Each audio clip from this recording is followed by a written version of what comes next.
Ayan guys, magluluto ako ngayon ng aking pangmeryenda na gusto rin naman ng aking bunso.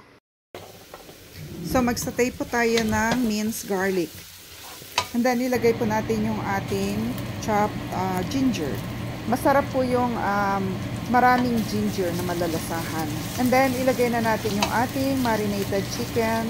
Ang ginamit ko po dito ay yung parang mga buto-buto na laang ng manok.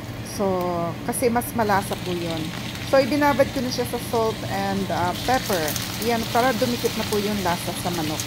And then, i-fry lang natin siya ng konti hanggang sa mag-brown lang yung chicken. So, bali-balik ka rin lang po natin. So, pag brown na, then dagdagan na lang po natin yung ating paminta. And then, ilagay na po natin yung ating malagkit. Ayan, malagkit po yung ginamit ko dito. So, yung iba pwedeng gamitin nila yung rice, yung regular rice, pero mas prefer ko po yung malagkit. So, konting mix lang po natin ang rice at chicken para lang ma-absorb niya yung lasa ng chicken. So, ayan, pag na-mix na po siya, ay lagyan na natin ng tubig. So, 1 cup of rice, yung measuring cup po ng rice, is equivalent to 7 cups of water. Or pwede pa po yan lumapot. So every time na lalapot siya, dadagdagan na lang po natin ng dadagdagan ng tubig. So pakuluan po natin ng mga ilang minuto. And then pag kumulo, haluin natin para hindi po dumikit yung kanin sa ilalim. So ayan. So haluin po natin ulit para lang make sure na hindi magtututong yung ating rice.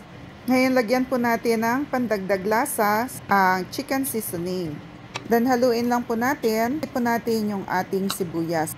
So, takpan po ulit natin, pakuluin. At once na kumulo na, ay atin po uling haluin. So, ayan, nakikita nyo, naluluto na yung ating glutinous rice or malagkit. So, lagyan po natin siya ng patis para mas masarap po yung ating lugaw. Then, lagyan po natin ng saffron. Ayan, pero yung saffron po nito, yun yung mamumurahin lang na saffron. Then, dagdagan po natin ng tubig. Ayan, para hindi naman po maging kanin yung ating arroz caldo. Pagka malapot na po siya, ay ating dagdag lang tayo ng dagdag ng tubig. Then, lagyan po natin ng onion leeks. Usually, nilalagay po ito pag luto na. So, itong lugaw po natin ay luto na po ito. Kaya lang, hinaluan ko na lang siya ng onion leeks para mas madagdagan pa po yung lasa.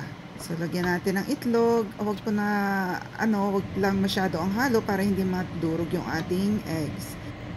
Ayan, ready na guys ang ating merienda, ang arroz caldo. So, thank you guys for watching and please like, follow, and share for more views.